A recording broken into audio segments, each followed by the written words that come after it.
어디로 가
주님 말씀하시면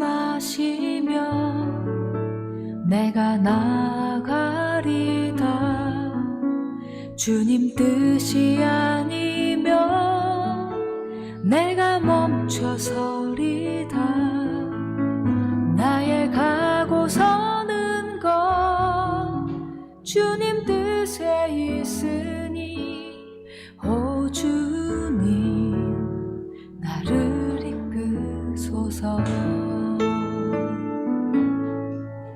주님 말씀하시면 내가 나가리다. 주님 뜻이 아니면 내가 멈춰서리다. 나의 가고 서는 것 주님 뜻에 있으니 오 주님 나를 이끄소서. 뜻하신 그곳에 나 있기 원합니다. 이끄시는 대로 순종하며 살리니 연약한 내 영혼 통하여 일하소서. 주님 나라와 그 뜻을 위하여.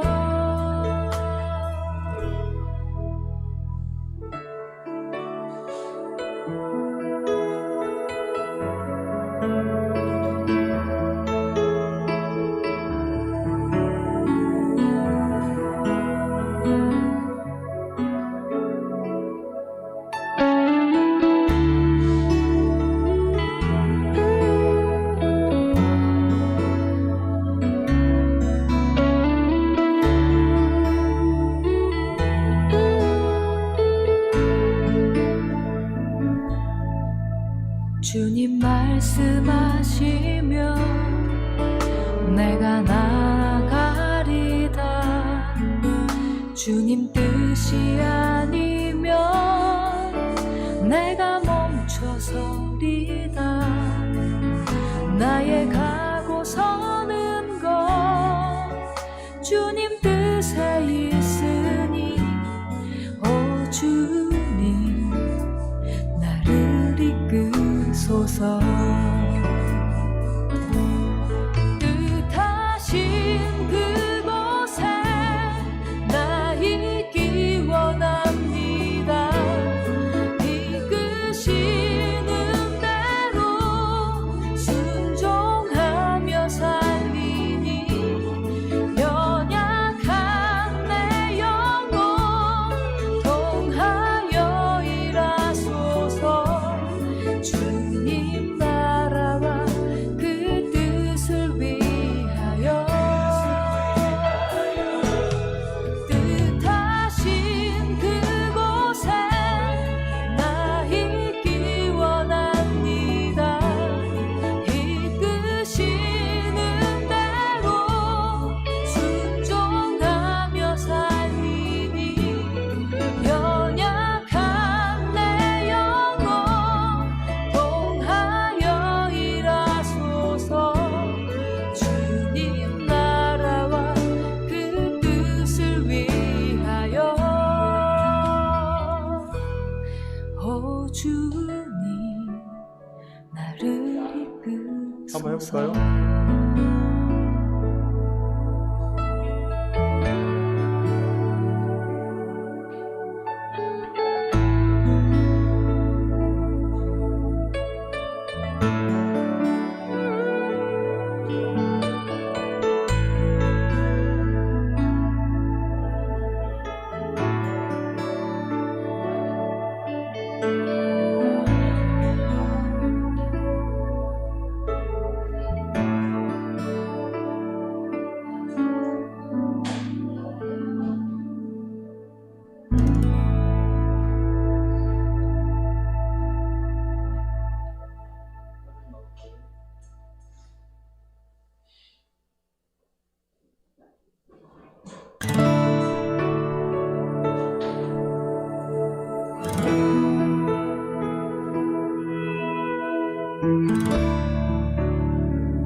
주님 말씀하시면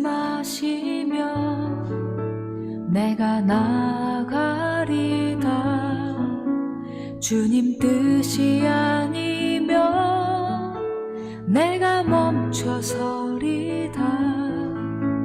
나의 가고 서는 것 주님 뜻에 있으니 오 주님 나를 이끄소서. 주님 말씀하시면 내가 나가리다. 주님 뜻이 아니면 내가 멈춰서리다.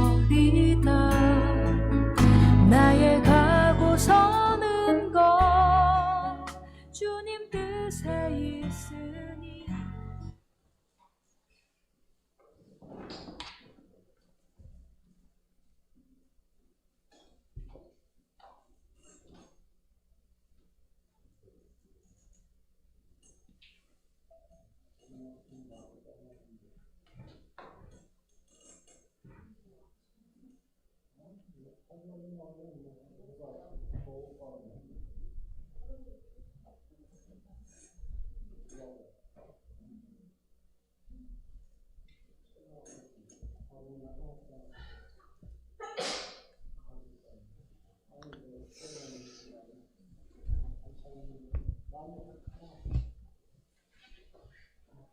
네, 여러분 안녕하세요. 안녕하십니까? 네, 다 같이 찬송가 210장을 부르겠습니다.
주의 은혜 내가 받아 시온 백성 되는 때 세상 사람 비방해도 주를 찬송하리라. 세상 어때 모든 영광 아침 안개 같으나 주의 자녀 받을 복은 영원 누구나도다.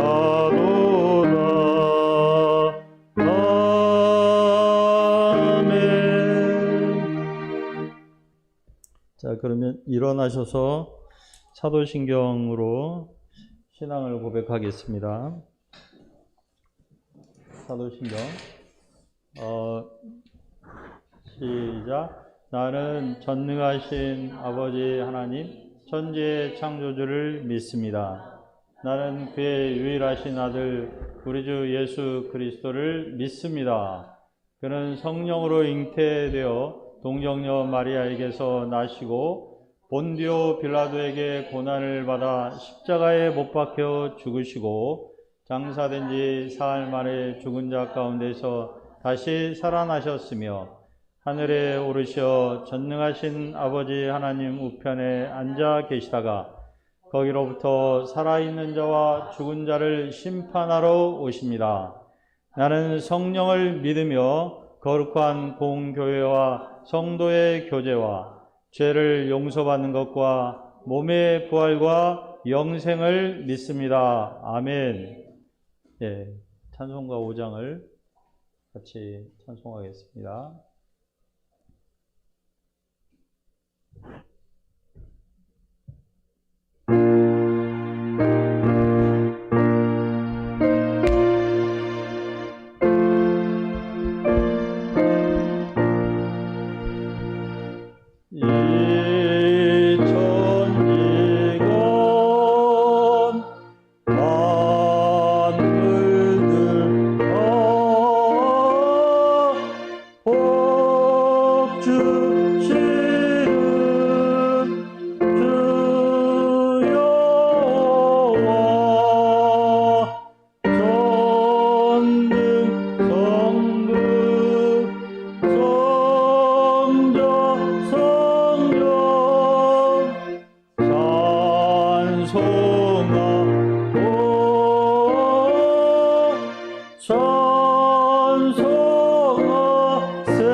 자리에 앉아주시고요. 오늘 말씀을 먼저 읽도록 하겠습니다. 출애굽기 1장 1절부터 2장 10절까지를 읽도록 하겠습니다. 야곱과 함께 각각 자기의 가족을 데리고 애굽에 이른 이스라엘 아들들의 이름은 이러하니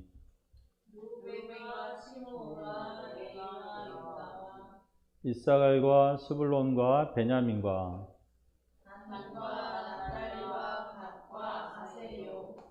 야곱의 허리에서 나온 사람이 모두 70이요 요셉은 애굽에 있었더라.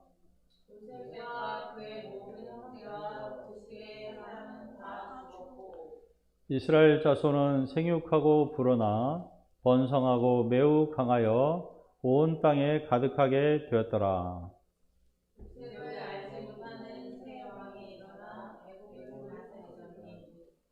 그가 그 백성에게 이르되 이 백성 이스라엘 자손이 우리보다 많고 강하도다.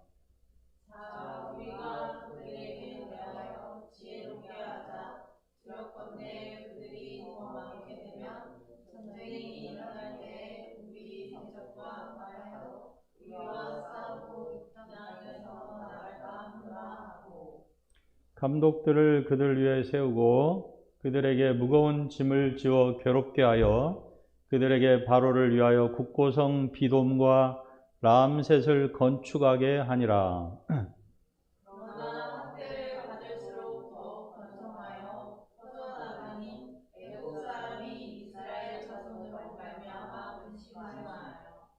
이스라엘 자손에게 이를 엄하게 시켜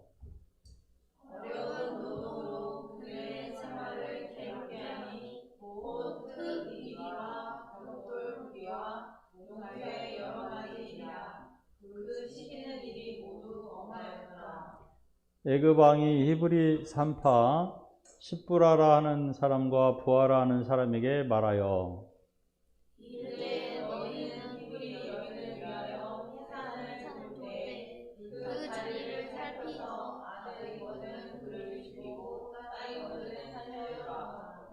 그러나 산파들이 하나님을 두려워하여 애굽 왕의 명령을 어기고 남자 아기들을 살린지라.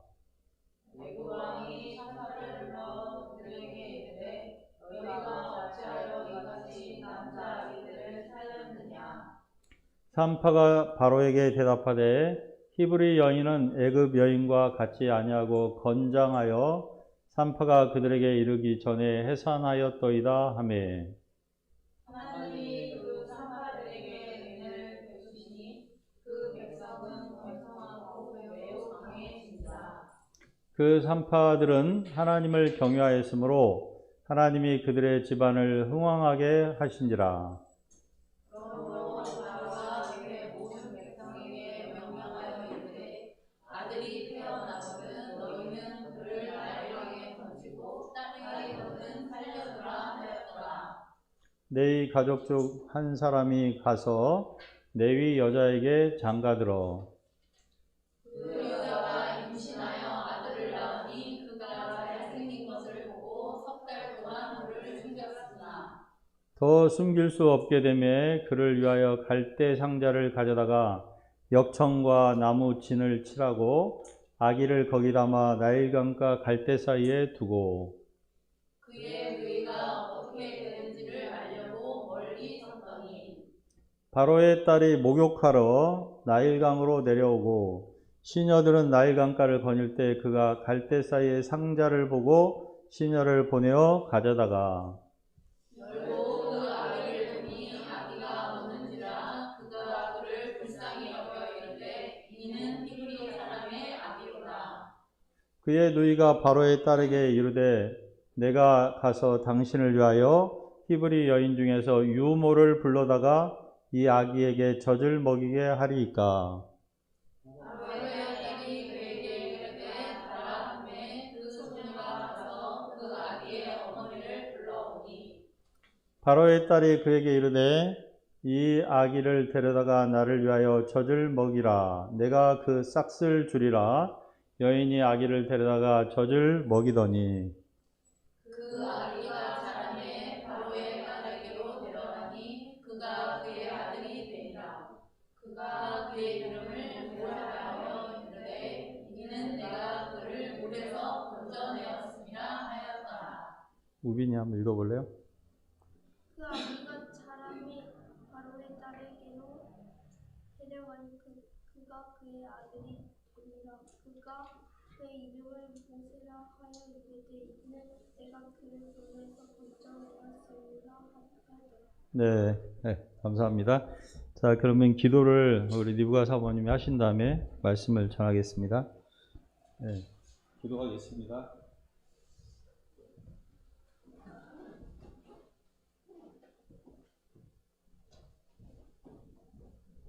기도하시겠습니다. 은혜로우신 하나님 아버지, 일생 죄와 사망의 굴레 아래 살다가 멸망의 길을 갈 수밖에 없던 저희 인생에 예수 그리스도를 생명의 주로 허락해 주셔서 감사합니다. 주님, 저희가 기쁨과 생명의 주 예수님의 은혜를 잘 알고 날마다 이 주님과 동행하는 삶을 살도록 축복하여 주십시오. 사랑하는 주님, 이 시간 세계 선교를 위해 기도드립니다. 주와 복음을 위해 헌신하시는 당신의 종들께 필요한 건강과 성령 충만함을 허락하여 주십시오. 특별히 시카고의 라너드 선교사 목자님께 전 세계 복음 역사를 지원하고 섬길 성령을 충만하게 부어주시기를 기도드립니다. 주님, 포천 UBF도 축복하셔서 이 작은 교회를 통해서 당신의 구원 역사가 흥왕하게 일어나도록 도와주십시오. 가을에 이준환 아버님이 세례를 받고 예수님을 믿는 하나님의 사람으로 사시도록 축복하여 주십시오. 또 윤석진 형제님이 꾸준한 출애굽기 성경 읽기를 통해 하나님을 인격적으로 믿고 예배자로 살도록 은혜 주시기를 기도드립니다. 대진대와 차의대 가운데 영적인 소원을 갖고 하나님 앞에 나오는 종들을 예비해 주시기를 기도합니다. 이를 통해서 저희가 장차 북한 선교와 통일 한국을 준비할 주님의 종들을 세울 비전을 보기를 기도드립니다. 주님, 귀하신 리 터터 양소교 학사님들이 주의 말씀 앞에 굳게 서게 하시고 가정과 교회의 영적인 제사장들로 쓰임받게 하시기를 간절히 기도드립니다. 또 이재와 재춘 사모님들께 기도의 영을 날마다 더하여 주시기를 기도드립니다. 우리 귀한 우리 마리, 선유, 노아, 우빈, 수지, 아윤 귀한 청소년 어린이들이 주의 말씀 안에서 영육간에 건강하고 강건하게 자라도록 축복하여 주십시오. 주님, 오늘은 거룩한 주일입니다. 말씀을 섬기시는 김갈렙 목자님께 성령 충만한 출애굽기 말씀 주십시오. 예배 말씀 앞에 나온 한 사람 한 사람들 심령에 이 시간 주의 성령께서 임재하시고 은혜 주시기를 기도드립니다. 죄인은 감사드리며 예수 그리스도 이름으로 기도드립니다. 아멘. 네, 기도 감사드리고요. 자, 오늘 말씀의 제목은 모세를 살리신 하나님, 같이 해볼까요? 시작. 모세를 살리신 하나님. 요절 말씀 10절입니다. 10절을 같이 읽어보겠습니다. 시작. 그 아기가 자라매 바로의 딸에게로 데려가니 그가 그의 아들이 되니라. 그가 그의 이름을 모세라 하여 이르되 이는 내가 그를 물에서 건져내었음이라 하였더라. 네, 잠깐만 기도 제가 할게요. 하나님, 이 시간 말씀을 전하고자 합니다. 저희에게 듣는 귀를 열어주시고 하나님의 말씀이 잘 들리게 하시고 우리 마음에 깨달음이 있게 하시고 감동이 있게 하시고 삶을 변화시키는 말씀이 되도록 도와주시기를 기도합니다. 성령님 함께 하시기를 간구하며 예수님의 이름으로 기도합니다. 아멘. 네, 출애굽기란 말은 애굽에서 나온 출애굽이란 말은 애굽에서 나온다. 애굽은 어디냐면 이집트입니다. 이집트. 네. 이집트에서 어떻게 나왔는가를 기록한 성경이다, 이런 뜻입니다. 자, 이스라엘 민족이 이집트에서 430년간 살았어요. 그리고 마지막 때에는 노예 생활을 했는데 어떻게 거기서 나올 수 있었을까? 그리고 어떻게 오늘날 살고 있는 가나안 땅, 팔레스타인 땅으로 가게 되었는지를 기록하고 있습니다. 이 출애굽기는요, 죄의 노예로 살던 우리가 어떻게 구원을 받고 천국에 들어가게 되는가를 모형론적으로 보여주기도 합니다. 출애굽기를 통해서 우리는 이방 땅에도 살아 역사하시는 하나님, 이스라엘 말고요, 세계의 하나님을 만날 수 있고, 그 다음에 초월적 존재로 저 어디 우주 어디에 계시는 분이 아니라 역사와 우리의 삶 속에 개입하시는 살아계신 하나님을 보게 됩니다. 오늘 말씀은요, 한 아기가 죽을 운명이었는데 어떻게 살아났는가? 그 아기는 출애굽기를 쓴 모세, 그리고 출애굽의 지도자, 영도자였던 모세입니다. 모세가 죽을 수밖에 없는 상황에서 어떻게 살아나가지고 위대한 인물이 되었는지를 우리가 살펴보면서 우리도 나에게 모세에 해당하는 사람들이 있어요. 그러한 사람들을 어떻게 살려낼 수 있는지 배울 수 있기를 바랍니다. 자, 먼저 1절부터 5절을 보겠습니다. 네, 아까 읽었습니다. 1절 띄워주시고, 야곱은 아브라함의, 믿음의 조상 아브라함의 손자예요. 손자인데 흉년의 때에 자기 가문을 데리고 이집트로 피해서 이주해 갔습니다. 그런데 이 이집트에 먼저 노예로 팔려왔던 야곱의 아들 요셉이 하나님의 섭리 가운데 총리가 되었습니다. 그래가지고 야곱 가문을 맞이했습니다. 그때 야곱 가문은 70명이었어요. 70명. 예, 그런데 6절과 7절을 보겠습니다. 예, 7절을 보겠습니다. 예, 다 같이 읽어보죠. 시작. 이스라엘 자손은 생육하고 불어나 번성하고 매우 강하여 온 땅에 가득하게 되었더라. 70명이 내려왔는데 400년쯤 지나고서 남자만 60만 명, 총 200만 명에 이르는 그러한 민족적 사이즈로 성장했습니다. 민족. 한 가문이 민족이 된 것입니다. 자, 그들이 어떻게 이렇게 번성하게 되었을까요? 첫째는 좋은 땅에 살았기 때문에 좋은 땅. 자, 그림을 보겠습니다.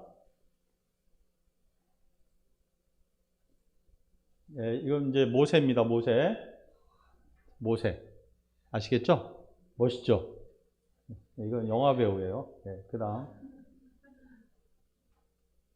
예, 제가 넘길까요? 예. 자, 여기, 고센입니다. 고센. 영어로 고센이에요. 자, 야곱 가문이 여기서부터 흉년 때문에 이렇게 이주해 왔습니다. 자, 여기가 뭡니까? 보여요? 카이로라고 써졌죠. 카이로. 이집트의 수도예요. 지금의 이집트의 수도. 자, 그런데 여기에 살도록 배려를 받았어요. 자, 여기가 얼마나 좋은 땅이냐? 죄송합니다. 자, 이게 이제 이집트인데요. 다른 데는 다 사막이에요. 그런데 요렇게 삼각형, 요렇게 나일강이 흐르는 곳이에요. 나일강이 흐르는 곳. 여기는 이렇게 땅이 아주 좋아요. 그 여기를 뭐라고 그래요?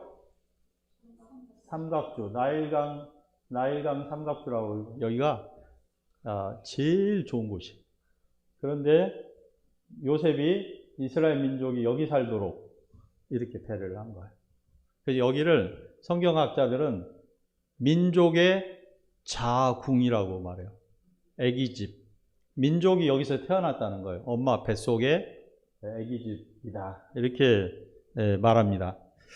자, 두 번째는 그 요셉이 여러 가지 살아있는 동안 또 죽은 다음에도 요셉이 이스라엘 민족을 배려를 해가지고 요셉의 명망으로 계속 이스라엘 민족은 성장을 할 수가 있었어요. 그 다음에 또 하나는 뭐냐면 이때까지 이집트를 다스리는 왕조가 이 이집트 원래 본토 왕조가 아니라 이쪽에서 이주해 온 이민족이었어요. 셈족. 그러니까 이스라엘 민족하고 같은 민족. 노아의 첫째 아들 셈의 후손들이에요. 거기들이 이 이집트를 정복해가지고 요셉이 총리할 때부터 계속 파라오를 했어요. 왕이었어요. 그러니까 동질감이 있어요. 동질감. 그래서 여기 이주해 온 이스라엘 민족을 우대했어요. 우대. 같은 족속이니까. 이렇게 해가지고 이스라엘 민족은 이렇게 가문에서 민족으로 성장하게 됐는데, 근데 이제 다른 것보다도 무엇보다 하나님의 섭리가 있었어요. 하나님이 섭리 가운데 그 이스라엘 민족을 돌봐주셔가지고 한 패밀리에 불과한 가문에 불과한 사람들이 민족이 되게 하나님이 배후에서 일하셨어요. 자, 그렇게 해서 하나님께서 창세기에 보면 아브라함을 부르셔가지고 아브라함이 자식 하나도 없는데 내가 너로 큰 민족을 만들겠다. I will make you a great nation 그랬어요. 내가 큰 민족을 만들겠다고 아브라함에게 약속했는데 하나님이 그 약속을 지키신 거예요. 그래가지고 600년 후에 그 약속하신 지 600년 후에 진짜로 민족을 만드셨던 것입니다. 자, 그런데 8절부터 12절 내용입니다. 이 잘 나가던 이스라엘 백성들이 갑자기 이제 노예가 돼요. 노예가 됩니다. 왜 노예가 되냐면 첫 번째 선유가 읽어볼까요? 요셉을 알지 못하는 새 왕이 일어나 애국을 다스리더니. 네. 자, 요셉을 모를 수는 없는데 요셉을 알지 못했다는 것은 뭐냐면 요셉을 인정하지 않는 새로운 왕조가 등장했다. New Dynasty. 새로운 왕조가 등장했어요. 네, 애굽, 이집트 역사를 보면 보통 막 32호 왕조까지 있는데 이 요셉을 알지 못하는 새 왕조는 18왕조입니다. The 18th Dynasty. 18번째 왕조인데 이 사람들은 애굽 본토 왕조예요. 그래가지고 이스라엘 민족이 이들에게는 이민족이에요. 다른 민족입니다.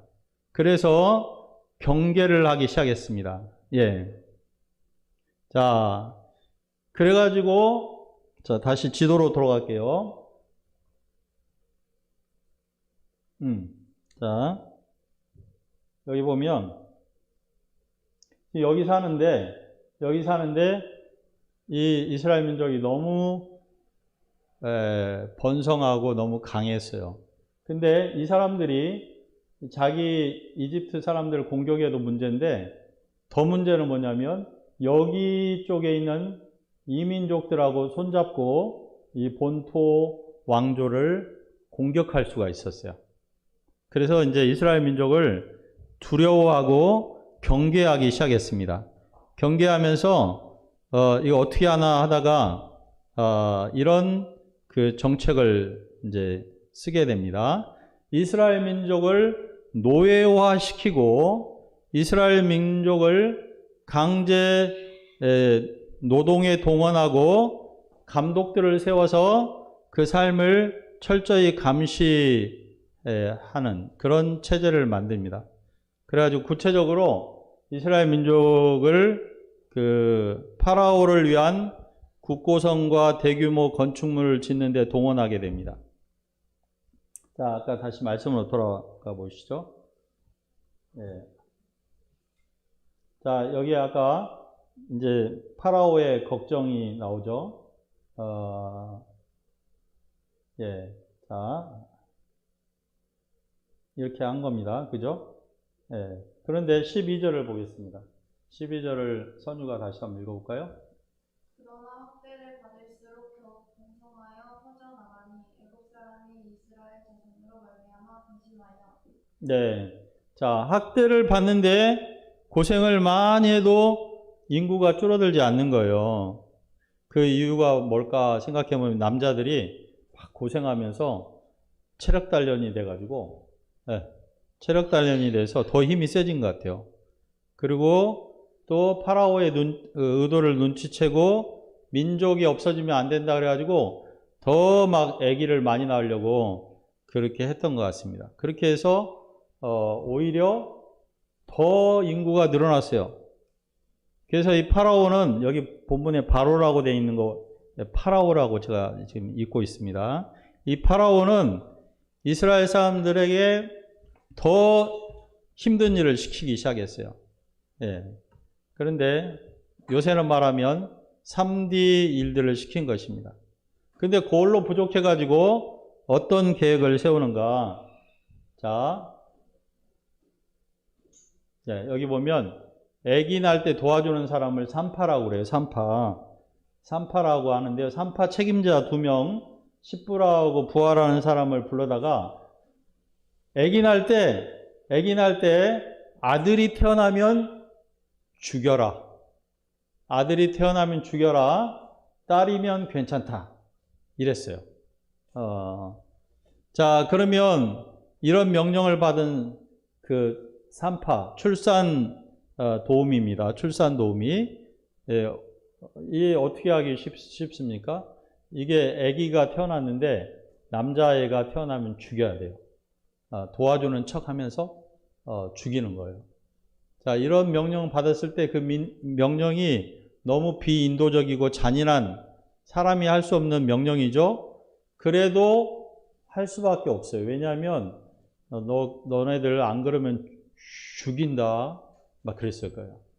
그러니까 할 수밖에 없는 처지에 있어요. 여러분들 의사들 중에 애들 낙태시키는 의사들 있죠. 네. 그 사람이 해서는 안 될 일이라는 거 알지만 어떤 이유로 그렇게 합니다. 근데 우리 같으면 어떻게 하겠어요? 우빈이 같으면 어떻게 하겠어요? 아기 낳을 때 남자 태어나면 죽이라고 지시를 받았어요. 엄청 무서운 이집트 왕이 아기 낳으면 죽여야 돼. 안 죽이면 네가 죽는 거야. 했을 때. 안 죽이는 게 좋지 않을까요? 그렇죠. 그렇죠. 한 그렇죠. 사람을 죽이면 안 되죠. 그죠? 애기라도 죽이면 안 되죠. 낙태도 안 돼요. 낙태도 안 되는데 태어난 애기를 죽인다? 그럴 수는 없는 거죠. 자, 그래서 자, 우빈이가 읽어보세요. 그러면 산파들이 하나님을 두려워하여 애굽 왕의 명령을 어기고 남자 아기들을 살리시라. 네, 왜 왕의 명령을 안 따랐냐면 하나님을 더 두려워했다. 왕도 무섭지만 하나님을 더 두려워했다. 이거 진짜 사실은 대단한 겁니다. 대단한 믿음이에요. 하나님은 안 보이거든요. 왕은 무서운 얼굴이 보이잖아요. 하나님은 안 보여. 안 보이는 하나님을 두려워한다는 게 쉬운 일이 아닙니다. 그런데 이 산파들이 하나님을 두려워해서 하나님이 기뻐하시지 않는 일은 우리는 할 수 없습니다. 이렇게 한 거예요. 대단하죠. 이 산파들의 믿음, 다시 말하면 이 믿음은 하나님을 두려워하는, 어려운 말로 하나님을 경외하는 믿음이라고 그래요. 자, 어떻게 산파들이 이런 믿음을 가지게 됐을까? 일반적으로요, 두 가지 직종에서 일하는 분들이 하나님을 두려워하는, 하나님을 경외하는 게 있어요. 첫째 직종은 뭐냐면 그 생명을 다루는 직종. 그러니까 의사, 간호사 이런 분들은요, 생명의 신비, 인체의 신비 이런 거를 경험하면서 하나님을 인정하고 하나님을 경외하는 게 있어요. 그래서 의사나 간호사 중에 크리스천들이 참 많아요. 두 번째는 어떤 직종에서 근무하는 사람들이 하나님을 두려워하는 게 있냐면 우주과학자들 있죠. 우주과학자들은요, 저 광대한 우주를 관찰하고 그 엄청난 크기와 그 가운데 있는 정말 놀라운 시계보다 더 정밀한 질서. 제가 얼마 전에 태양계 그 구를 하나 샀는데요. 태양이 이렇게 태양 주위를 별들이 돌잖아요. 또 별들, 이 뭐지? 행성 주위를 달 같은 것들이 또 돌아. 그런데 해는 또 돌아. 해의 궤도가 또 있어요. 해가 가만히 있는 게 아니라 해도 궤도를 따라 움직이고 있어요. 그리고 우리 별들이 태양계를 돌고 있고 또 우리 별들마다 위성이 있어요. 달 이런 거. 돌면서 계속 돌고 있어요. 그런데 사고도 나지 않고 그래요. 정말 신기하죠. 그래가지고 우주과학을 연구하는 사람들 중에 크리스찬들이 엄청 많아요. 나사라고 미 우주항공국에 가면 대부분이 다 크리스찬들이에요. 정말 그 우주를 연구하면 연구할수록 하나님의 존재를 인정하지 않을 수 없는 거예요. 자, 애굽 왕이 산파들에게 남자 아기들 죽여라고 그랬는데 자기 명령이 시행되지 않자 그들을 불러서 추궁합니다. 어떻게 된 일이냐? 그러니까 산파들이 뭐라고 이제 그 답을 하죠? 자, 보세요. 추궁하니까 산파들이 히브리 여인들은 애굽 여인들처럼 이렇게 비리비리하지 않고 튼튼해가지고 우리가 도착하기도 전에 아기를 쑥 낳아버립니다. 그래서 뭐 죽일 틈도 없었습니다. 이렇게 변명을 한 거예요. 자, 그런데 사실이었을까요? 사실이었을 수도 있어요.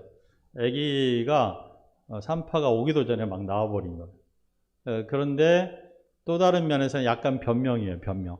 왜냐하면 아까 그 말씀에 보면은 산파들이 그 하나님을 두려워하여 아기들을 살렸다고 했기 때문에. 예. 그런데 이 애굽 왕이 확인할 길이 없으니까 산파들의 말을 믿어줄 수밖에 없게 되었습니다. 자, 그렇게 해서 하나님은 이 산파들을 축복하셔가지고 그들의 집이 흥왕하게 하셨다고 하셨습니다. 자, 이런 정책이 실패하자 이제 애굽 왕은 이런 은밀한 명령으로는 안 되고 공개적으로 이스라엘 남아 살해 정책을 수립하고 그것을 시행합니다.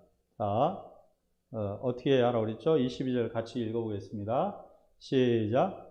그러므로 바로가 그의 모든 백성에게 명령하여 이르되 아들이 태어나거든 너희는 그를 나일강에 두고 딸이거든 살려주라 하였더라. 자, 이거는 공개적인 명령이니까 거부할 수가 없어요. 만약에 이 파라오가요, 이 말만 했으면 별로 힘이 없는 거예요. 어떻게 했을 것 같아요? 이 말대로 안 하는 자는 온 가족을 다 몰살시키겠다. 다 죽이겠다. 그런 거예요. 그러니까 다 죽을 수는 없으니까 이 명령에 복종할 수밖에 없는 그러한 상황이었습니다. 자, 이러할 때 이제 모세가 태어나는데요. 정말 이때 태어난 이스라엘 남자아이들은 비극의 주인공, 자기도 비극, 부모님이나 또 모두에게 슬픔과 고통을 주는 비극의 주인공들이 될 수밖에 없었습니다. 자, 모세 엄마 아빠는 누구였냐면요. 자, 모세 엄마 아빠는 레위 가문이었습니다. 야곱의 레위가 세 번째 아들이죠. 이 레위 가문의 남자 여자였는데 이름이 아므람 요게벳이셨어요. 저 뒤에 6장에 보면 나와요. 모세의 아빠 이름은 아므람, 그 다음에 엄마는 요게벳이셨어요. 그래서 장가 들어가지고 아기를 낳았습니다. 아기를 낳았는데 아기가 어떻게 됐다고 그랬죠? 우빈이? 아기의 특징이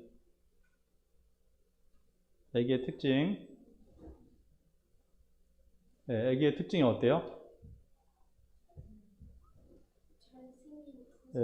그렇죠. 못생긴 게 아니라 잘생겼다고 돼 있죠? 그래서 모세가 태어났는데 너무 잘생겼어요. 너무 잘생겼어. 그래가지고 정말 평소에면 기쁨이 더블로 배가 됐을 텐데 이 상황에서는 비극, 슬픔이 배가 되는 거예요. 너무 잘생겨가지고. 좀 못생기기라도 했으면 좀 그런 말은 해서는 안 되는 말이긴 한데, 자, 근데 어쨌든 잘생겨가지고 기쁨이 배가 된 게 아니라 슬픔이 배가 된 그런 상황이었습니다. 자, 그런데 모세 엄마 아빠는 모세를 나일강에 던졌느냐? 던지지 않았습니다. 어떻게 했습니까? 자, 우리 재춘 사모님 읽어보시겠어요? 그 여자가 임신하여 아들을 낳으니 그가 잘생긴 것을 보고 3달 동안 그를 숨겼으나 아이를 살리기로 결정했습니다. 아이를 숨길 수 있을 때까지 숨기자 이런 결정을 내렸는데요. 이것은 히브리서 11장 23절에 보면 역시 산파처럼 모세 부모님들이 왕의 명령을 두려워하지 않았다. 하나님과 하나님의 명령을 왕과 왕의 명령보다 더 두려워했기 때문이다 라고 설명을 하고 있습니다. 자, 모세 부모는 이 소망스러워 보이는 아이를 할 수 있는 데까지 최선을 다해 살려보고자, 키워보고자 했습니다. 여기서 중요한 것은 할 수 있는 데까지 최선을 다하려고 했다는 거죠. 자, 그래서 석 달 동안 숨겼는데 석 달의 의미는 뭐냐면 석 달까지는 애가 소리가 우리 니브가 사모님 말씀에 의하면 고양이처럼 작아가지고 숨기는 게 가능한. 그런데 석 달 지나면 소리가 우렁차지기 때문에 도저히 숨길 수가 없습니다. 자, 성경은 모세 부모님 보고 넉 달 또는 3년을 숨기라고 요구하지는 않고 있어요. 모세 부모님도 인간이기 때문에 할 수 있는 데까지 최선을 다하는 것을 요구한 것입니다. 자, 그러고 나서 이제 어떻게 했습니까? 더 이상 숨길 수 없게 됐을 때. 자, 다 같이 읽어보겠습니다. 시작.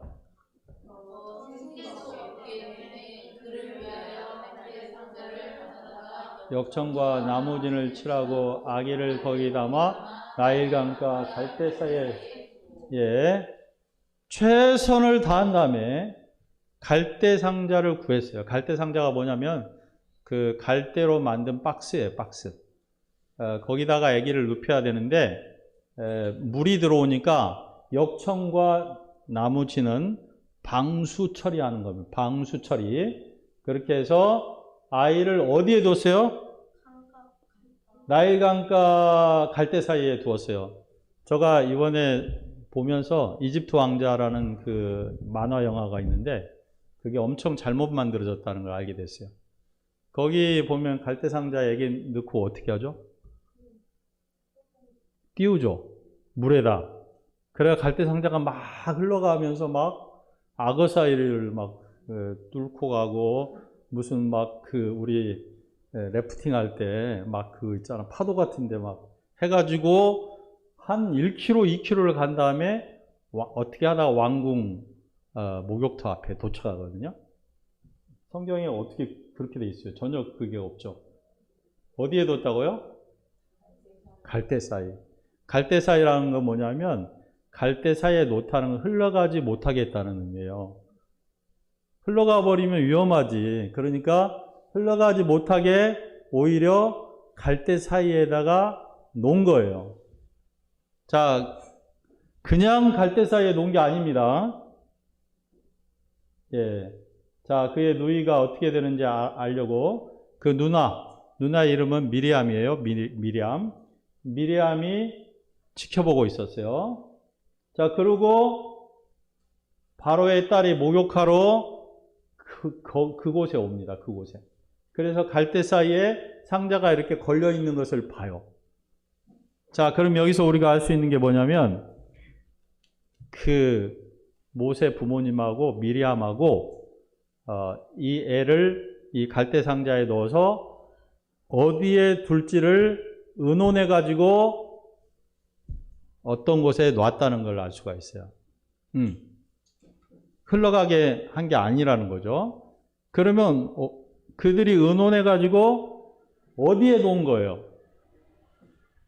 파라오의 공주가 평소에 목욕하던 곳, 평소에 늘 와서 정기적으로 목욕하는 그곳에다 갖다 놓은 거예요. 의도적으로. 그건 뭐하고 똑같냐면 어떤 미혼모가 아기를 낳아가지고 부잣집 대문 앞에다가 놓고 멀리서 지켜보는 그런 거하고 똑같은 거예요. 근데 그 부잣집이 어떤 부잣집이냐면 아기가 없어. 아기가 없고 마음이 착해. 애를 좋아해.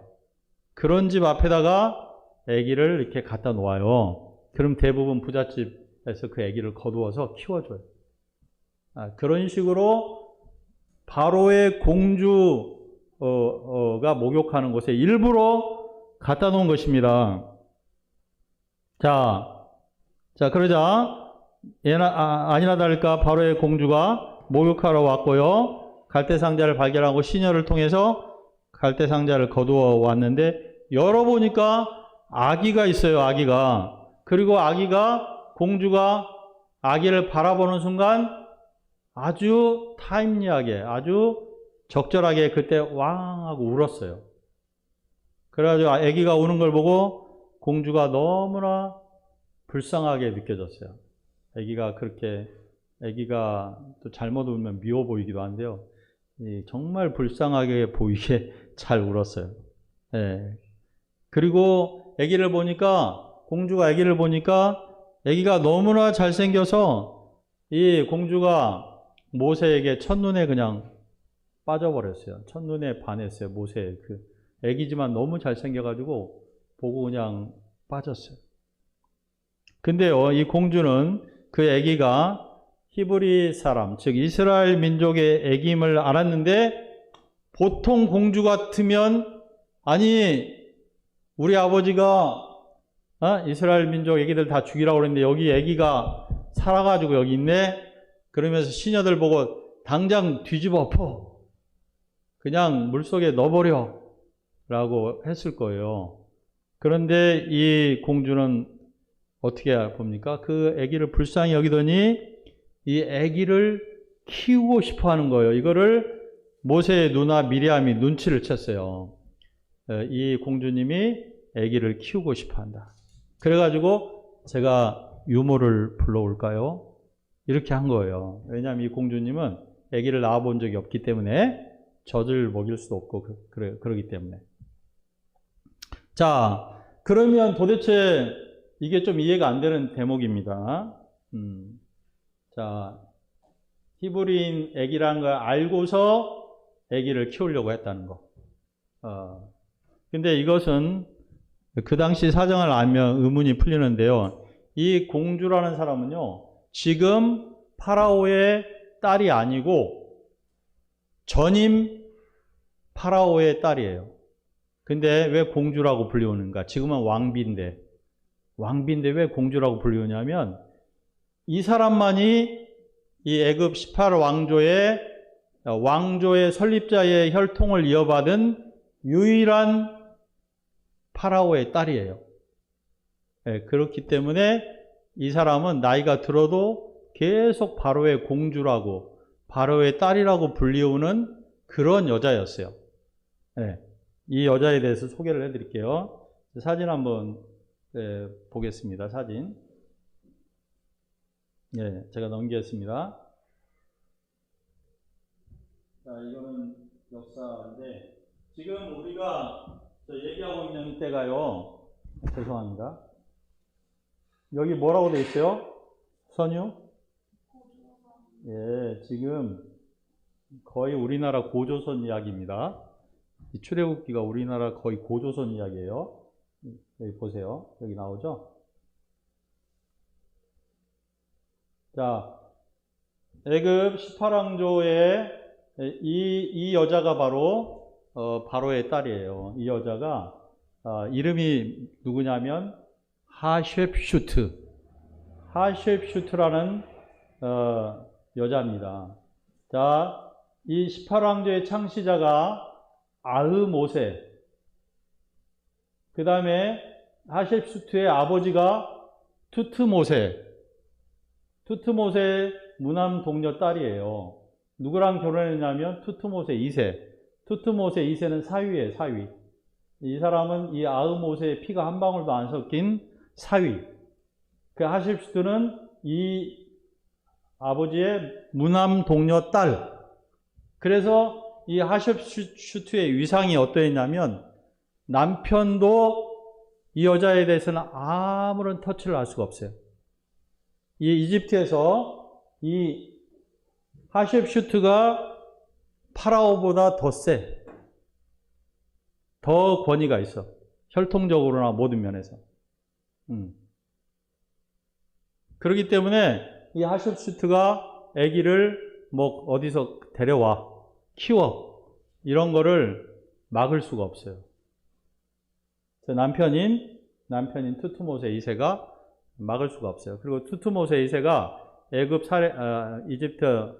이스라엘 아이들 살해 정책을 쓰긴 썼는데, 이 사람이요, 곧 죽어요. 요절했어요, 요절하고 이 하쉿슈트가 섭정을 하다가 이 투트모세 3세하고 투트모세 3세가 이 투트모세 2세가 시녀하고 사이에서 낳은 아들이에요. 이 아들이 10살 때 이제 물려주거든요. 10살 때 아버지가 죽어가지고 물려주는데, 그 전까지는 이 여자가 애굽의 실질적인 파라오였어요. 그러니까 어떤 여자인지 알겠죠? 그래서 파라오가 애들 죽이라고 했음에도 불구하고 이 여자는 히브리인의 아들을 키우려고 했던 거예요. 자, 그러면 이 하십슈트가 목욕하는 곳에 이 아이를 갖다 놓은 그 아이디어는 누가 냈는지 모르겠는데 미리암이 냈을 가능성이 많아요. 왜냐하면 미리암이 끝까지 따라온 걸 보면 아마 미리암은 청소년인데 자기 동생 살리려고 그렇게 해보면 어떨까요? 라는 아이디어를 낸 것으로 이렇게 생각이 듭니다. 자, 이렇게 해서 모세를 이 양자로 키우려고 했고요. 이것이 이집트에서 어떤 애를 키운 것보다 훨씬 더 후일에 문제가 없을 수 있는 그러한 장점도 있었습니다. 자, 이렇게 해서 이제 그 하십슈트가 모세를 키우려고 할 때 미리암이 유모를 구해다 드릴까요? 했는데 그러라고 그러니까 미리암이 누구를 구해왔냐면 자기 엄마를 데려왔어요. 자기 엄마. 자, 다시 돌아가겠습니다. 자, 여기 엄마예요. 엄마하고 누나가 이제 그 기도하고 갈대 숲 사이에다 놓은 거고요. 자, 이게 이제 그 하십슈트 공주님이 아기 발견했고 아기가 울고 있죠. 여기 분위기는 어때요? 되게 밝은 분위기인 것 같아요. 그죠? 밝은 분위기. 자, 이 여자가 하십슈트예요. 자, 이 하십슈트가 얼마나 엄청난 여자냐면 애굽 신왕조에서 거의 엄청난 업적을 이룬 여자예요. 이 여자 얼굴 보세요. 하십슈트. 이집트의 나폴레옹으로 투트모세 3세를 거의 키웠다고 이제 볼 수 있는 그런 사람입니다. 여기가 하십슈트 기념 재단이에요. 이게 엄청나죠. 예, 여기 하십슈트라는 여자를 기념하기 위해서 만든 사원이 이 정도예요. 자, 그래서 친엄마가 유모가 돼가지고 모세에게 젖을 먹이면서 최소 3살까지 엄마가 사랑으로 기도로 모세를 키울 수 있게 됐어요. 그래서 모세는 친엄마를 유모로 해가지고 젖을 먹고 자라는 그 당시로는 있을 수 없는 기적의 주인공, 비극의 주인공에서 기적의 주인공으로 바뀌게 되었습니다. 예. 자, 그리고 요게벳은요, 심지어 싹스를 받고 돈을 받으면서 아이를 키우는 정말 희한한 놀라운 일이 있게 되었습니다. 자, 여기서 우리는 엄마의 그 믿음과 기도에 대해서 좀 생각을 해보게 돼요. 그래서 그 당시 아이들은 전부 나일강에 들어가서 남자아이들 죽어야 될 그런 운명이었고 아이를 키우기에 너무나 비극적이고 절망적인 시대였습니다. 그 시대의 많은 여성들은 아이들을 낳을 수 없고 낳더라도 나일강에 던질 수밖에 없다는 그런 아주 부정적이고 절망적이고 운명적인 생각을 할 수밖에 없었어요.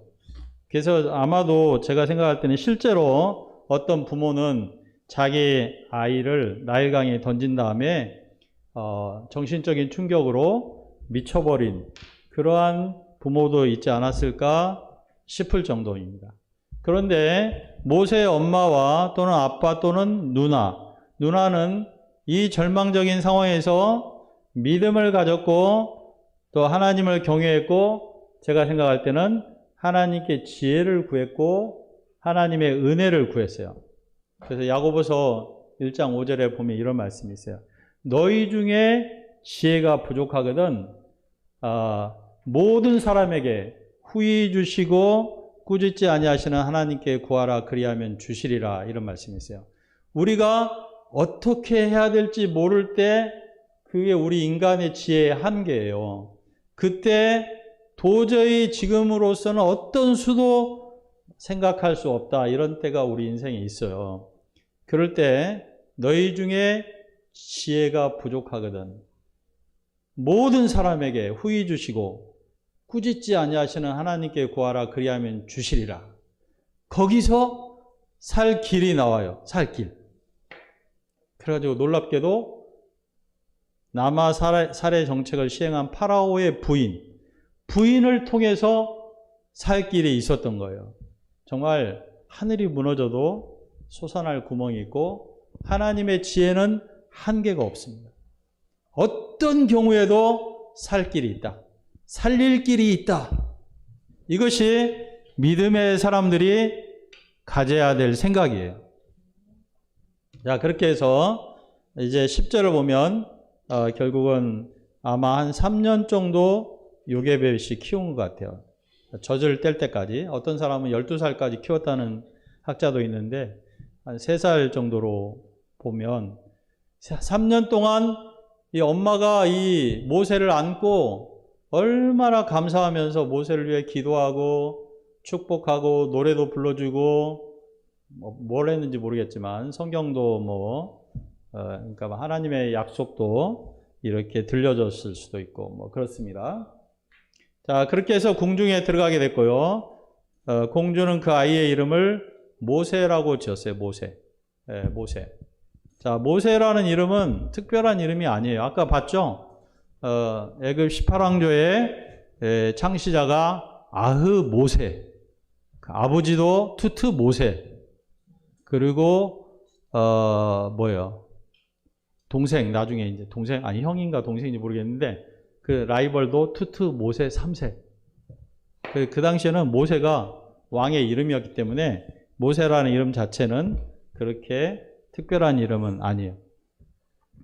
자, 우리는 오늘 말씀에서 죽을 운명의 아이가 애굽의 왕자가 되고 나중에 이스라엘 민족의 영도자가 되어 정말 엄청난 일을 합니다. 200만 명을 구원하는 위대한 인물이 됩니다.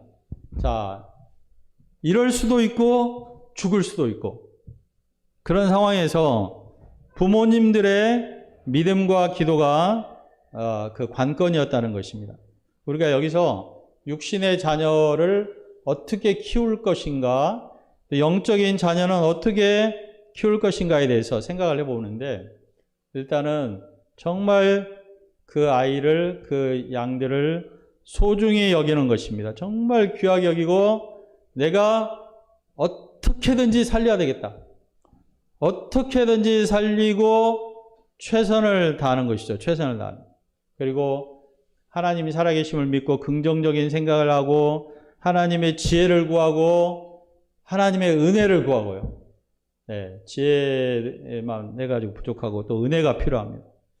그렇게 할 때 우리는 우리에게 태어나는, 우리에게 보내주신 우리의 모세를 살려낼 수 있고 우리의 모세를 그냥 어떻게 그냥 겨우 죽지만 않게 살리는 것이 아니라 큰 인물로 키울 수도 있다는 것입니다. 우리가 최선을 다하면 나머지는 하나님이 하세요. 애굽의 왕궁에 들어가고 이런 건 이제 엄마가 더 이상은 못하는 거예요. 하나님의 손에서 크게 됩니다. 그런데 중요한 건 최선을 다하는 것, 희망을 갖는 것, 기도하는 것, 하나님의 지혜를 구하는 것, 그리고 은혜를 덧입는 것입니다. 요새 출산율이 0.7%인데요. 애기 안 낳겠다. 낳아봤자 키울 수 없다. 낳아봤자 키울 수 없다. 이해는 되지만 사실 우리 아버님도 계시지만 정말 옛날에 비하면 환경 많이 좋아졌죠. 옛날에는 실제로 키울 수 없었습니다. 먹을 것도 없고. 지금은 먹을 거라도 다 있지 않습니까? 그런데 부정적인 생각으로 우리가 키울 수 없다고 생각하면 그래서 한 명도 안 낳습니다. 한 명도 안 나와요. 우리나라 이제 망하게 될 것입니다. 한 명도 안 낳게 되면 외국인들이 와야 되고 외국인들이 채워야 됩니다. 자, 영적인 출산도 그래요. 우리가 어떻게 생명을 구원할 수 있는가? 너무나 세상이 악하기 때문에 키울 수 없다. 그래서 부정적인 생각을 해요. 아예 도전도 안 하려고 합니다. 그러나 우리가 이 시간 모세의 어머니 요게벳과 청소년이었던 미리암의 믿음, 도전, 기도를 배워야 되겠습니다. 이렇게 믿음이 있고 기도하는 사람에게는 하나님이 길을 열어주십니다. 지혜를 주십니다. 은혜를 주십니다. 예, 제가 이제 박모세라는 이야기를 하겠습니다. 박모세라는 애가 있는데 그 태어날 때 뇌 척수가 흘러가지고요. 뇌가 이게 흘러내려. 머리가 없어. 그래가지고 뇌가 흘러내리기 때문에 태어날 수 없고 태어나면 살 확률은 1%다 그랬어요. 1%. 그 말은 반드시 죽는다는 거죠. 그러니까 낙태하라고 권유했는데 이 엄마 조영애 집사하고 할머니가 대단한 분인데요. 하나님 주신 생명을 죽일 수 없다 그래서 낳아야 된다. 그리고 얘가 태어날 때 그 할머니가요 산에 가서 기도하는데 막 비탈을 구르면서 기도해요. 그 자기의 절실함을 하나님께 아뢰려고 할머니가요 비탈을 굴러 그냥 기도를 안 하고 그리고 다시 올라가서 또 굴러 그러면서 계속 자기 손자를 위해서 우리 손자를 살려주세요.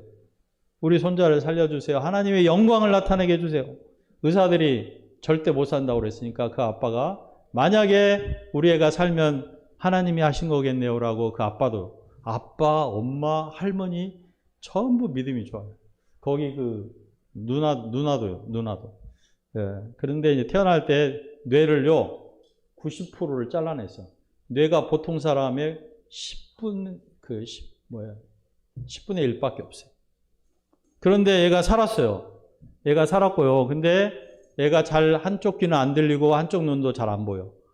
근데 이런 애가 어떻게 살 수 있을까? 정말 근심하면서 할머니가 그 애 태어난 다음부터 집을 교회로 옮겨가지고요. 한 15년인가를 교회에서 사시면서 손자를 위해서 기도하고 손자가 하나님의 영광을 나타내도록 그렇게 기도를 했습니다. 그런데 어느 날 이 모세가 어린이집에 갔는데요.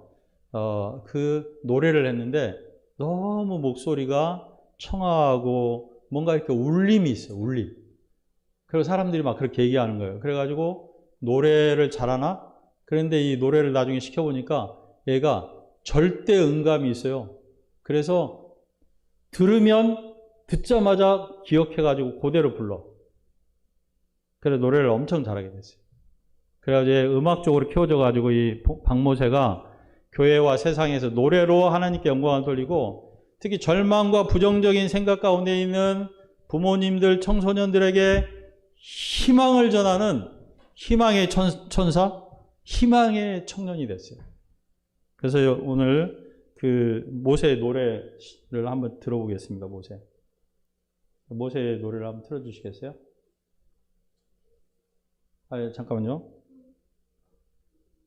네, 모세의 노래 한번 틀어주세요. 제가 이제 패럴릭 올림픽에서 애국가도 부르고요. 세계적으로 이렇게 또 방송에도 희망을 전하는 그런 청년으로 쓰임받고 있습니다. 또 우리가 이제 캠퍼스 영혼들도 생각해 보면 가천 UBF의 박누시 사모님이 최근에 이분이 가슴을 다 절개했어요. 그래가지고 자기가 언제 혹시 죽을 수도 있고 그러는데 남은 삶을 영혼을 구원하는데 써야 되겠다 이렇게 생각을 하셔가지고 이제 젊은 영혼들을 섬기고자 했는데 그 당시 사람들이 요새 사람들 안 변화된다 이런 부정적인 생각을 많이 했는데 캠퍼스에 가서 청년들 전도를 해가지고 지금 한 20명 정도 이렇게 가천 UBF에 청년들이 나오고 있다고 하는데 이분이 부정적인 말 하는 분들에게 뭐라고 했냐면 해봤어? 해봤냐고? 라고 말을 했다고 합니다. 정주영 씨 같은 그런 지금 말을 해가지고 UBF 정주영 되고 있습니다. 그래서 하면 된다는 것입니다. 하면 된다. 왜냐하면 하나님은 살아계시니까. 네. 자, 우리가 참 저 광고에서 봤던 어떤 말이 생각이 나요. 그 말 중에 우리가 누구를 이제 살리지 못했다면 아인슈타인 그런 거 얘기하면서 그 부모들이 부정적으로 봤다면 아인슈타인이 어디 있었겠냐고 뭐 그런 얘기 있죠. 모세도 마찬가지입니다. 우리가 생각해 볼 때 모세가 될 수 있는 사람을 우리는 나일강에 빠뜨려 죽이고 있을 수도 있어요. 나의 사랑 없음과 나의 믿음 없음과 나의 기도가 없기 때문에 모세가 될 사람이 나일강에 죽고 있는 그러한 현실들이 우리에게 있을 수도 있습니다. 우리가 모든 그런 사랑 없는 생각, 그리고 믿음 없는 생각, 그리고 부정적인 생각 가운데 절망하고 좌절하고 그래서 비극의 주인공이 되지 않고 우리의 모세는 나의 육신의 자녀일 수도 있고 또 영적인 자녀일 수도 있고 그 누구일 수도 있습니다. 우리들의 모세를 살려서 정말 모세와 같은 큰 하나님의 지도자들로 우리가 키울 수 있기를 바라고 우리 포천 UBF도 우리의 모세들을 잘 키워서 통일한국과 북한 선교를 이끌어 나갈 큰 지도자들로 우리가 세워나갈 수 있기를 기도합니다. 자, 그럼 요절 말씀을 읽고 마치겠습니다. 자, 시작. 그 아기가 자라매 바로의 딸에게로 데려가니 그가 그의 아들이 되니라. 그가 그 이름을 모세라 하여 이르되 이는 내가 그를 물에서 건져내었음이라 하였더라. 하나님 감사합니다. 우리가 우리의 모세를 잘 키울 수 있도록 우리에게 믿음을 주시고 사랑을 주시고 또 그리고 사랑의 기도를 할 수 있도록 도와주시기를 기도합니다. 예수님의 이름으로 기도합니다. 아멘. 네, 그럼 찬송가를 하겠습니다. 우리 357장이죠.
하나님 우리가 드린 헌금을 받으시고 믿음의 삶이 결코 부끄러움으로 또 수치로 돌아오지 않도록 우리의 믿음의 삶을 축복해 주시고 우리 헌금 생활이 우리가 믿음을 배우는 좋은 통로가 되도록 축복해 주시기를 간절히 기도합니다.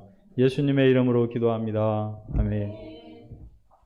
네, 이제 그 명절인데요. 우리가 가정의 모든 면에서 하나님의 축복이, 첫째는 하나님을 믿음으로 영혼이 잘 되고, 영혼이 잘 되지 못하면 육체와 범사가 잘 돼도 실패자입니다. 왜냐하면 영혼이 가장 소중하고 가장 귀하기 때문에 그렇습니다. 그래서 영혼이 잘 되고 또 범사도 잘 되고 강건한 가정들이 되도록 가정 복음화를 위해서 애쓰는 한 주가 되고 또 행복한 시간들을 잘 가지시기를 바랍니다.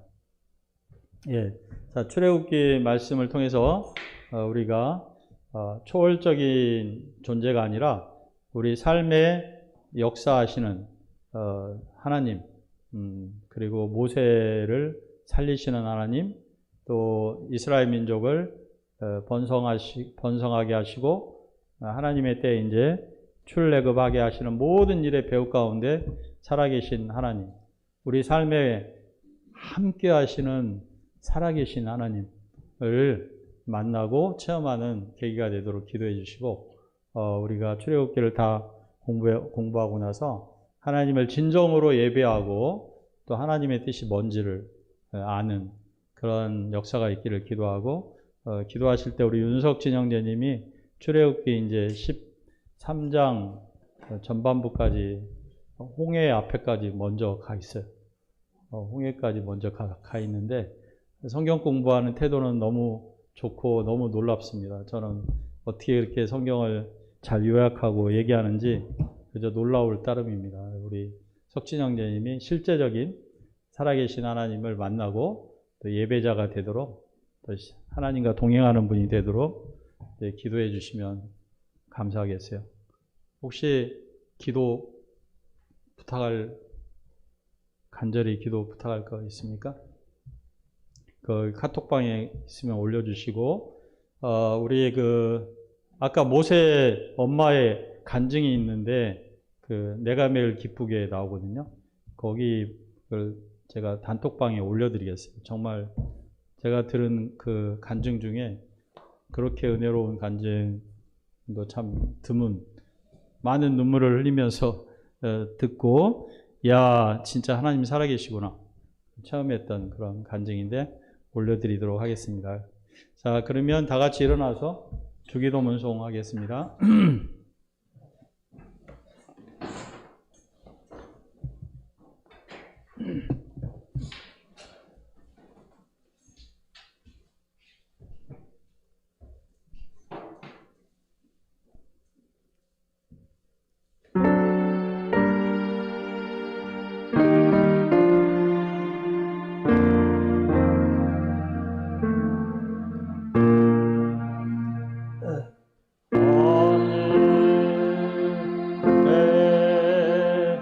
하늘에 계신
하나님 아버지 오늘 예배에 참여한 분들 한 분 한 분 축복하시고 우리 우빈이와 선유와 노아가 하나님을 경외하고 하나님이 함께 하시는 사무엘과 다윗 같은 청소년들이 되도록 축복해 주시기를 기도합니다. 또한 우리 석진 형제님이 예수님을 또 구주로 하나님을 살아계신 하나님으로 만나는 은혜를 주시기를 기도합니다. 또 우리 이준환 아버님께서 세례를 받으시고 또 정말 하나님과 동행하는 영육간에 정말 복이 넘치는 삶을 사시도록 축복해 주시기를 간절히 기도합니다. 명절 기간에 가정에 복을 주시고 우리가 가정에 영육간의 복의 근원이 되도록 축복하시고 우리를 사용하여 주시기를 간절히 기도합니다. 감사하며 예수님의 이름으로 기도합니다. 아멘. 네, 마쳤습니다.